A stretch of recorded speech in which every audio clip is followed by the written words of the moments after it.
Di sebuah sekolah berasrama lama, pelajar sering mengadu kerap terdengar suara orang menarik kerusi dan berjalan selepas jam 2 pagi di tingkat atas bangunan yang sudah ditutup. Salah seorang guru warden naik ke atas bangunan tersebut untuk memeriksa, tetapi seluruh tingkap itu gelap. Dan semasa dia melangkah balik untuk turun ke bawah, dia terdengar suara budak perempuan berbisik perlahan, "Cikgu, jangan tinggal saya."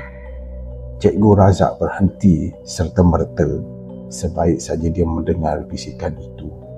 Nafas dia bergerak laju dan lampu suluhnya bergetar di tangan, sebab dia tahu tiada siapa di tingkat itu. Dan bila dia berpusing ke belakang, tiada siapa, kosong. Dan bila dia berpusing semula ke depan untuk turun ke bawah, dia terdengar langkah perlahan-lahan mengikutinya dari belakang.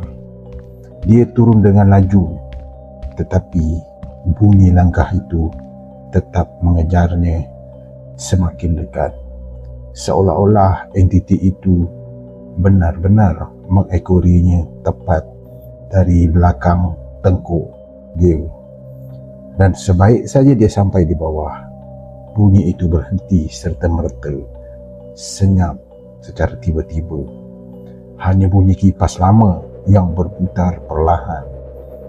Dan pada keesokan paginya, Cikgu Razak diberitahu seorang pelajar supaya jangan naik selagi ke tingkat atas. Seorang pelajar perempuan yang lebih lama tinggal di asrama berkata perlahan, "Cikgu, memang dari dulu bilik hujung itu tak boleh diganggu, sebab dia masih ada tinggal di situ."